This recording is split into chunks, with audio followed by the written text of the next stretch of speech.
The 16-win Kings visit the 25-win Blazers, looking to increase their status in the Western Conference. Anfernee Simons and Axel Duncan have provided Dame Lillard with some nice options to distribute the ball to. Would Fox be able to distribute as well in this game to lead the Kings to victory? First quarter highlights, Fox finds Klinkstein under the bucket for an easy start. And then it's Fox going baseline right over Dame for a lay-in. Another nice dish to Keegan Murray for the dunk.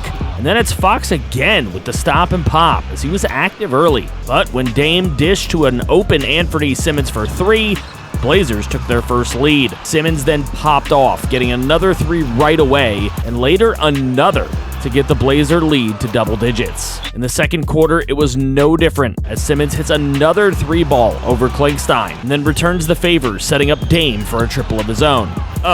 And Anfernee hit another three to get the Blazers up 20 points. The Kings made a little run, but Klinkstein being on the floor gave Lillard an open three, and it was ugly into halftime. The Kings frantically attempted to get back into the game, and with threes from Chris Middleton and Davion Mitchell, they were back within 11 points. But as the fourth quarter went, there was Simons to ruin the chances with another corner triple. Klinkstein gets open for a nice feed and catch-and-shoot three later on. With the Kings on a run, Klinkstein with a great drive and shot, and then Fox, with the shot clock winding down, gets it to go. And Dame Lillard's final shot as the buzzer sounds rattles out.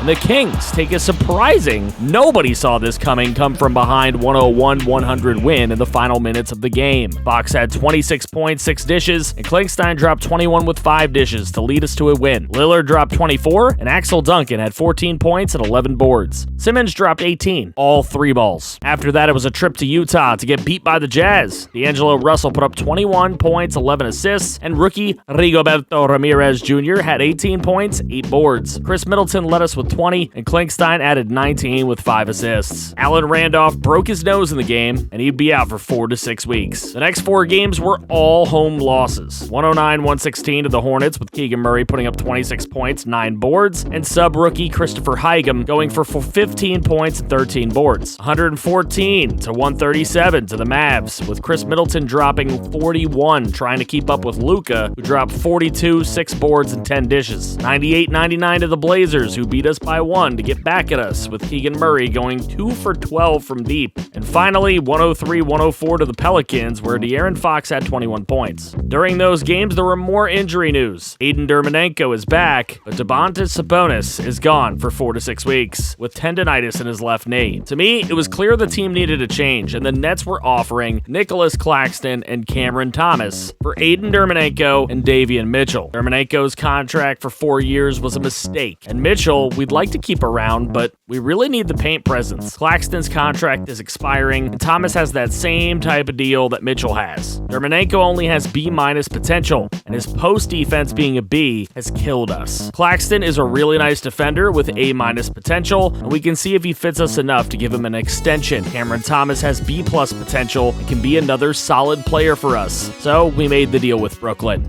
Another attempt to shake things up here. Middleton is not working out, and Isaiah Todd is a bench warmer. We'll be using a lottery-protected first-round pick to bring in Brandon Ingram and Kira Lewis Jr. The new lineup: Fox, Klinkstein, Ingram, Murray, and Claxton.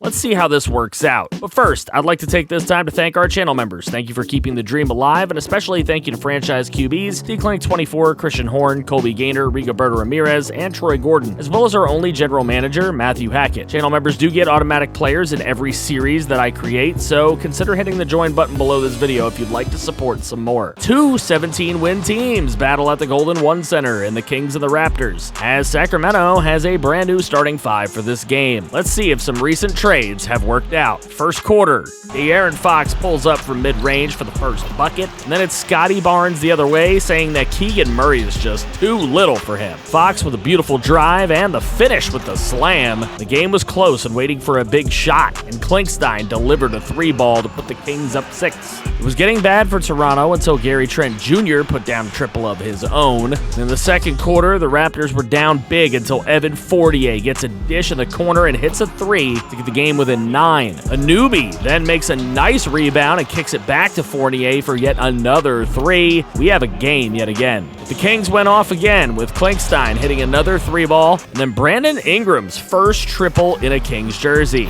Cameron Thomas gets open in the corner for his first Sacramento triple, and the Kings go up 15 points. The third quarter started lopsided, but it got worse as Klinkstein nailed another long ball, and then it's Kamani Cooper to Jared Butler for a Drano and a 28-point lead. Sacramento ends up with a 22-point, 105-83 home win behind Jamal D'Angelo's paint play with 25 points, 12 boards, and newcomer Claxton getting 14 points, 12 boards, and 5 blocks. For the Raptors, well, Fournier dropped 16, and Gary Trent Jr. dropped 13. So, yeah, not great. After that, it was a win in Denver over the Nuggets, 115-104, with Brandon Ingram dropping 25. And Klinkstein going for 21 and 9 assists. Joker dropped 32 with 14 boards and 7 assists, while Jamal Murray dropped 22. The next 3 games were all road losses, though, to the Rockets, 107-110, with Ingram dropping a surprising 33, and Claxton getting a double-double. To the Mavs, 88-128, with Murray putting up 13 points and 15 boards, but Luka,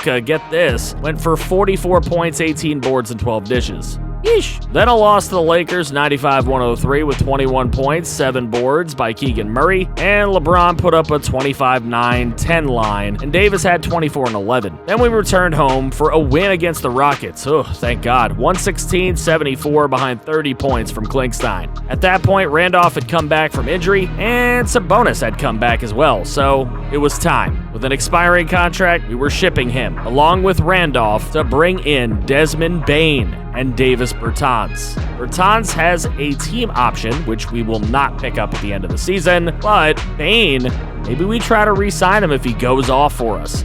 We need to try something, and he's an elite perimeter player in my book, both offensively and defensively, so this one's a deal. Our Kings currently sit in the 13th spot in the West, but they're actually only 3 games out in the win column from as high as 7th place, which certainly does not work in the Eastern Conference, so it's a real good thing that we don't need to worry about that. Before, we didn't have anyone but Fox averaging anywhere near 20 a game. Now, we've got guys like Fox, Bane, and Ingram who are all capable, and most of the team is high in morale. Klinkstein sits firmly in that top 5 in rookie scoring as well. Our next game is against the Hornets in Charlotte, and they've lost their last 6 games, but we know with LaMelo Ball, anything can happen for them. We did move Klinkstein back to point guard, and he is now the 6th man. Can this next new starting 5 of Fox, Bane, Ingram, Murray, and Claxton win more games for us and maybe get us into contention late? What do you think of these trades? Let me know in the comments section. Check out more content here. I love you, FG fam.